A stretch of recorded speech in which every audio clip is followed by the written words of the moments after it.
Hello friends, જય સ્વામિનારાયણ. તો આજે શરૂ કરીશું આપણે 12th સાયન્સ. તો 12th સાયન્સમાં આપણે આગળના 1, 2 અને 3 ચેપ્ટર બની ગયા છે.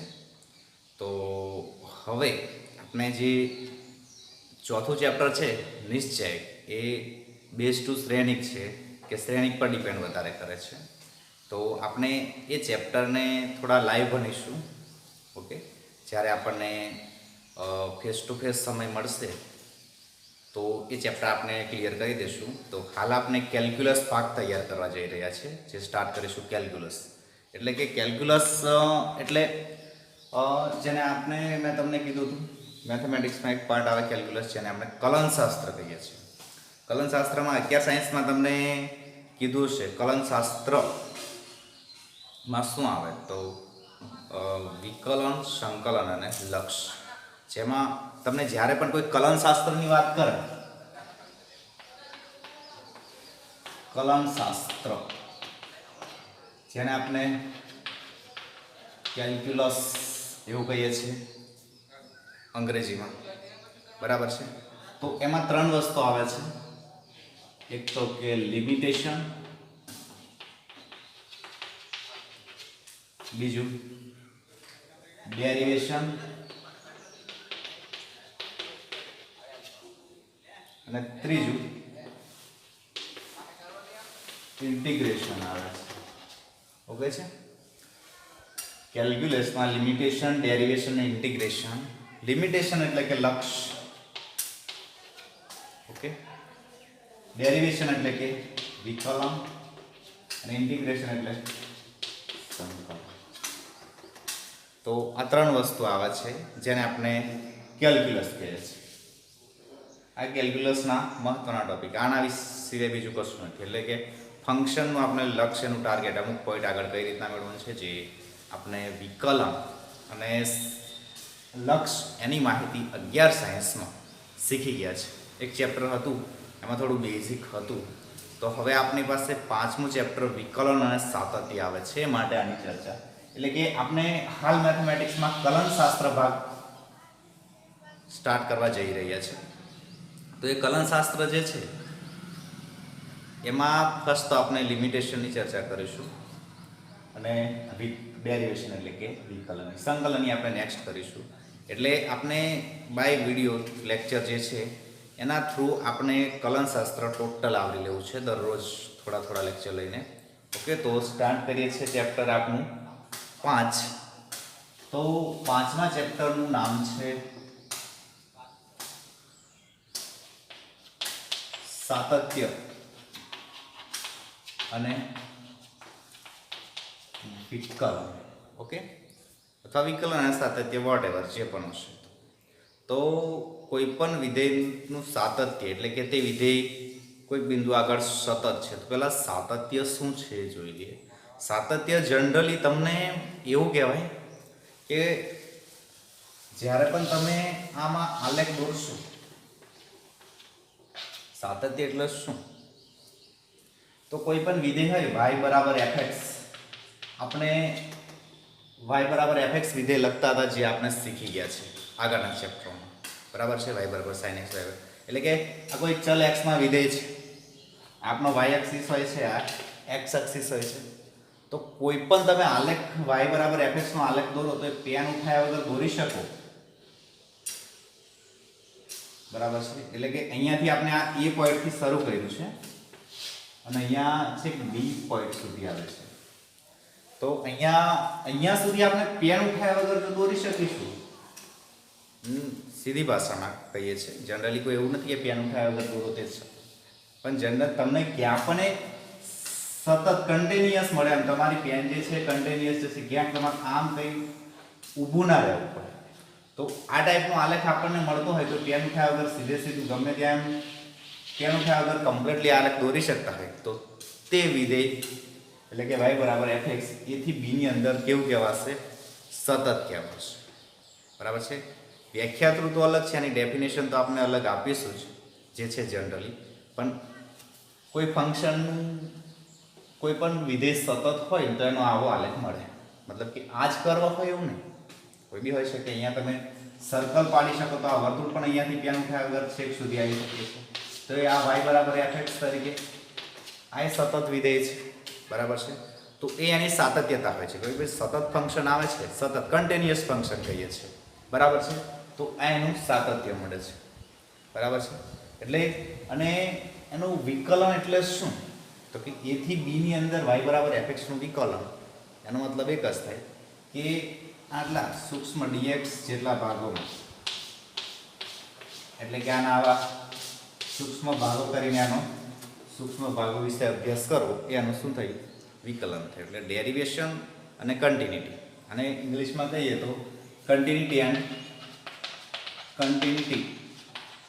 And derivatives. Continuity and derivatives, સાતત્ય અને વિકલન, બરાબર છે. ઓકે, તો આ જનરલી થોડું જ્યોમેટ્રિકલી આપણે સમજીએ છીએ કે વિકલન અને સાતત્ય શું છે. સાતત્ય એટલે કે પેન ઉઠાવ્યા વગર આપણે આલેખ દોરી શકીએ, મતલબ એ ટાઈપનો આલેખ આપણને મળે. બીજું કે સૂક્ષ્મ આવા dx જેટલા ભાગો કરીશું, એ dx જેટલા ભાગો કરીને એટલામાં એનો અભ્યાસ કરવો, બરાબર છે. આમાં અભ્યાસ એટલે શું? તો કે આટલો ભાગ છે તો આમાં આપણે એના સ્પર્શકના ઢાળ છે, અહીંયા જશું તો અહીંયા સ્પર્શક આ રીતના મળશે. એ ટોટલી જે સ્ટડી છે અબાઉટ થોડા ભાગ વિશે, તો એનું શું થયું? વિકલન થયું. વિકલન એકચ્યુઅલી આપણે 11 સાયન્સમાં જોઈ ગયા, તો એને d/dx ના સંકેત વડે દર્શાવીએ છે, બરાબર છે. લક્ષમાં ઘણા બધા સૂત્રો પણ હતા, એ સૂત્રોની પણ ચર્ચા કરી લઈએ, અને વિકલનની પણ વન્સ અગેન આપણે ચર્ચા કરી લઈએ. તો પહેલા લક્ષના આપણે સૂત્રો જોઈએ. તો લક્ષના સૂત્રો શું હતા એ જોઈએ. ફર્સ્ટ આપણે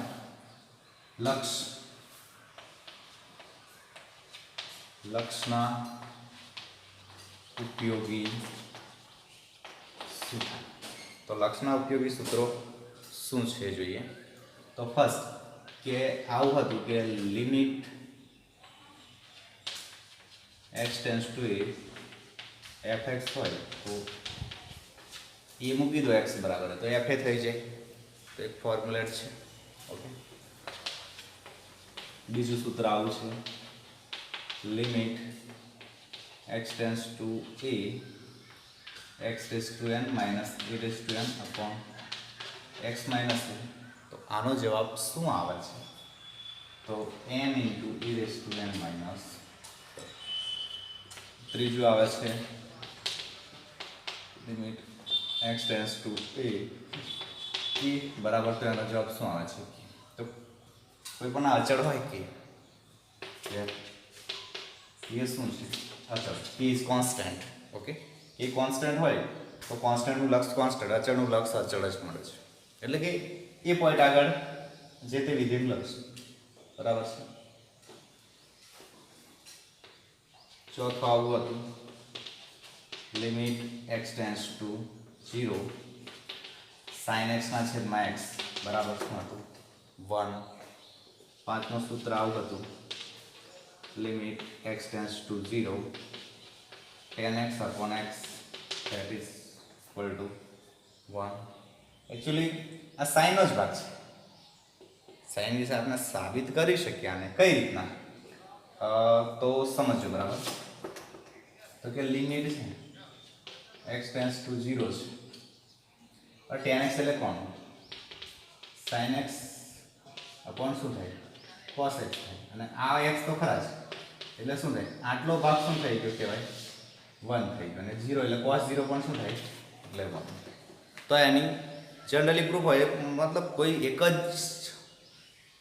સૂત્ર આપણે જનરેટ થયેલું હોય એનાથી જ બીજા સૂત્રો જનરેટ થતા હોય છે. તો લક્ષના આ સૂત્રો છે. બીજા બી સૂત્રો જોઈએ છે. તો કે limit x tends to fx is equal two f થઈ શકે છે. લિમિટ x ટેન્ડ્સ ટુ આ ફોર્મ્યુલા હોય તો આપણે આવું મૂકી શકીએ. બીજી વસ્તુ કે લિમિટ તમે ગુણાકાર, ભાગાકાર, સરવાળા, બાદબાકી ગમે ત્યાં ફાવે એટલી લિમિટ મૂકી શકો. એવું નહીં કે ફંક્શન વિકલનના જે રૂલ છે કે વિકલનમાં બે વિધેય ગુણાકારમાં હોય કોઈ બી, તો પહેલાનું બાકી બીજાનું વિકલન પ્લસ બીજાનું બાકી પહેલાનું વિકલન, અથવા તો ભાગાકારનો નિયમ હોય fx/gx, તો gx બાકી fx નું વિકલન ઓછા એફએક્સ બાકી જીએક્સનું વિકલન છેદમાં જીએક્સનો વર્ગ એ પણ હતું, બરાબર છે. એવું ફોર્મ્યુલેટ આમાં કરશું એમ લક્ષમાં આ લિમિટ છે તમે ગમે ત્યાં ઉઠાવીને મૂકી શકો, બરાબર છે. તો આ લક્ષમાં ફોર્મ્યુલા હતા. બીજા ફોર્મ્યુલા જોઈએ.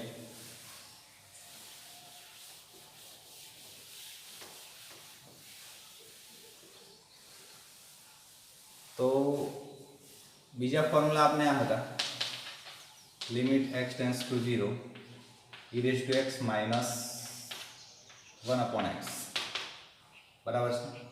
તો આ ફોર્મ્યુલા જે છે એને આપણે e raise to h minus 1/h આનો જવાબ પણ શું આવતો હતો આપણે પણ. ઓકે, તો આ રીતના લક્ષના બધા ફોર્મ્યુલા છે. હવે બીજું તો કે આપણે એના કાર્ય નિયમો લક્ષના. તો લક્ષના કાર્ય નિયમો આવા છે કે limit x tends to a fx plus or minus gx હોય તો limit x tends to a fx plus or minus limit x tends to a gx, એટલે કે સરવાળામાં લિમિટ જુદી પડી શકે. તે જ પ્રમાણે limit x tends to a fx ગુણ્યા gx, ઓકે, તો એવું કહી શકાય કે limit x tends to a fx ગુણ્યા limit x tends to a gx, આવું પણ આપણે કહી શકીએ. એટલે કે ગુણાકારમાં પણ અલગ અલગ આપણે લિમિટ લઈ શકીએ. મેં તમને આગળ જે પ્રમાણે કીધું લિમિટ આપણે ફંક્શનમાં ગમે ત્યાં ચલમાં અંદર જવીશું ને તો પણ ચાલશે, આવું પણ થઈ શકે. Limit x tends to a f of gx હોય તેવું પણ કરી શકાય. f ની અંદર limit x tends to a, okay, તો પણ આપણે થઈ શકે. Limit x tends to a fx by gx એવું પણ કહી શકાય. Limit x tends to a fx limit x tends to a gx, એટલે કે ભાગાકારમાં પણ આપણે ગમે તેમ ફંક્શનમાં અંદર જેને પણ લિમિટ લાગુ પાડી શકાશે. ઓકે, તો આ રીતના આપણું લિમિટના જે છે કાર્ય નિયમો છે. બીજી વસ્તુ કે કે હોય એક આ કાર્ય નિયમ છે કે limit x tends to a k into fx, તો k બાર આવે limit x tends to a fx, અચળ આપણે બહાર કાઢી શકીએ. ઓકે, તો આ લક્ષના કાર્ય નિયમો કમ તો કે આપણે જે કન્ટિન્યુટી સાતત્ય ચકાસવાનું છે આ ચેપ્ટરમાં એ આ લક્ષના સૂત્રોને ખાસ આપવાની છે, બરાબર છે. હવે બીજું કે આપણે થોડા વિકલનના ફોર્મ્યુલા જોઈ લઈએ, બરાબર છે. તો પહેલો આપણો જે આ ટોપિક છે, ઓકે, તો આના વિશે આપણે થોડું કન્ટિન્યુટીની વ્યાખ્યા સમજી લઈએ અને લખી લઈએ અને એક બે ઉદાહરણ એના જોઈ લઈએ. એના પછી આપણે આનું સ્વાધ્યાય શરૂ કરીશું, બરાબર છે. તો વિકલનના સૂત્રો ત્યાં લખીશું જ્યારે વિકલનનો ટોપિક સ્ટાર્ટ થાય. અત્યારે કયો ટોપિક શરૂ થવાનો છે આપણે? કન્ટિન્યુટી, એટલે કે સાતત્ય, વિધેયનું સાતત્ય ચકાસો. વિધેયનું સાતત્ય કઈ રીતના ચકાસવું એ જોઈશું.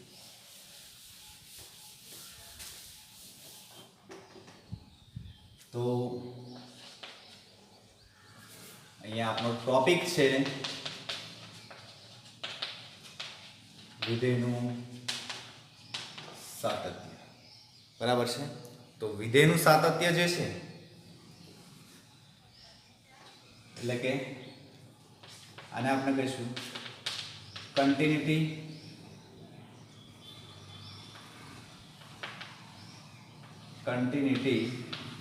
Of a function. આપણો ટોપિક છે વિધેયનું સાતત્ય ચકાસો. તો એની વ્યાખ્યા શું હશે? એકચ્યુઅલી જનરલ ડેફિનેશન તો એની આજે બાય લક્ષ ચકાસવાની છે, બરાબર છે. તો બાય લક્ષ એની ડેફિનેશન શું મળે છે એ જોવાની છે. તો વિધેયનું સાતત્ય તો એવું કહેવાય છે આપણે એક આમાં અંદર એક ટોપિકની એ ચર્ચા કરવાની છે કે જ્યારે પણ લિમિટ x ટેન્સ ટુ એ પ્લસ લખી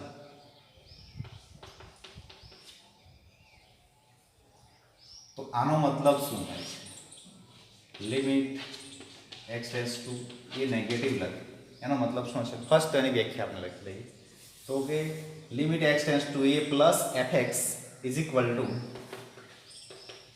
limit x tends to a minus fx અને f ઓફ a.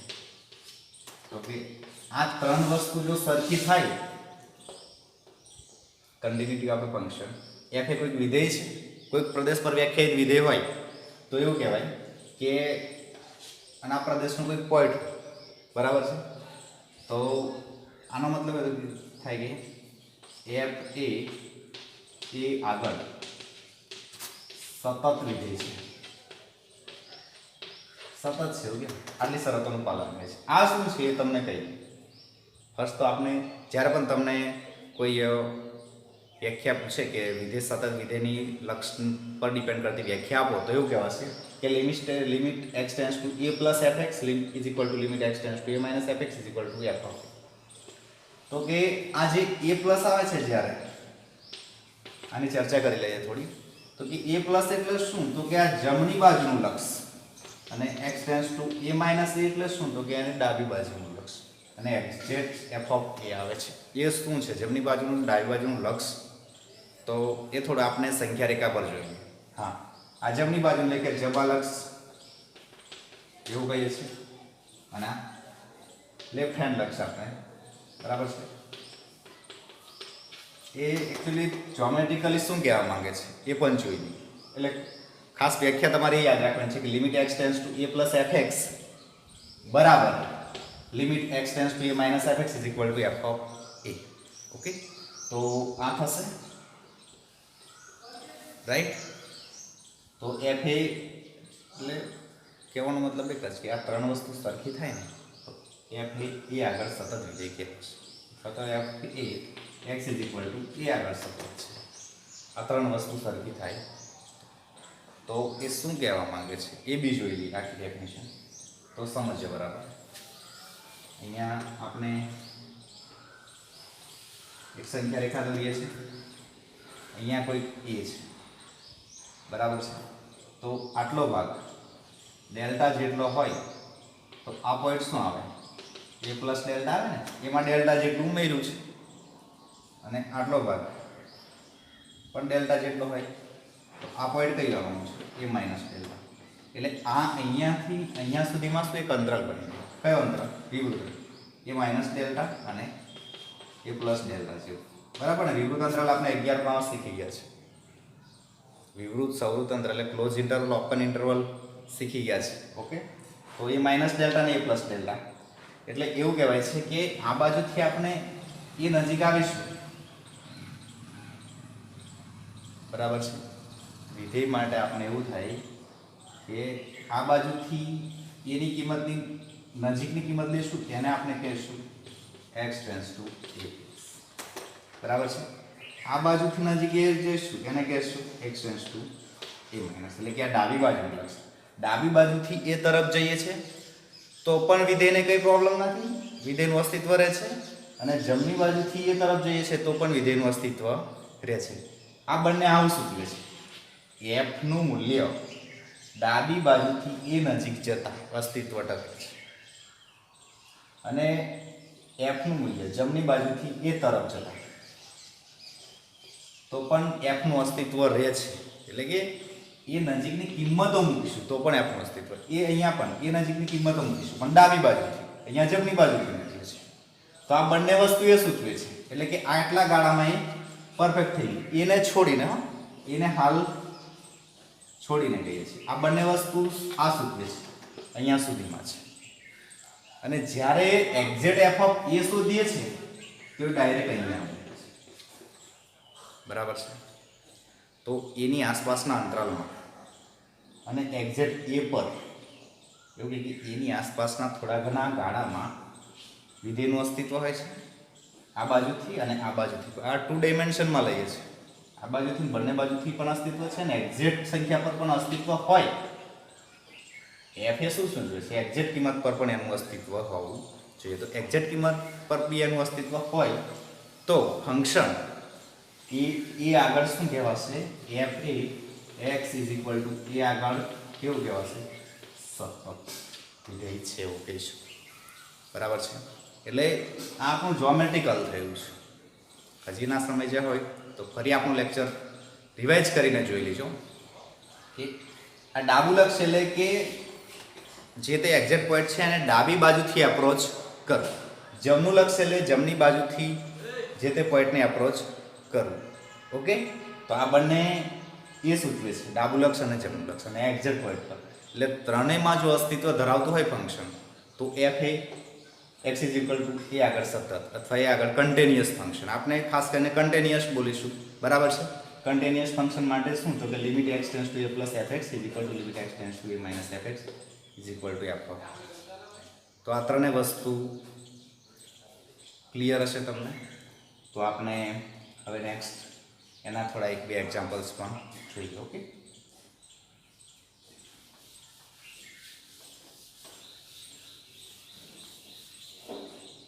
તમને કોઈ એફએક્સ આપી દીધું હોય આવું કોઈ બી ફંક્શન આપી દે, જનરલી કન્ટિન્યુઅસ પણ જોઈને ડિસકન્ટિન્યુઅસ, એ પહેલામાં થોડું આપણને વધારે ખ્યાલ આવી જશે. ચોક્કસ આપણે કોઈ બી લઈએ કે એક્સ સ્ક્વેર પ્લસ 1 બરાબર છે અને એક્સ ઇઝ ઇક્વલ ટુ -1 આગળ ચકાસવું.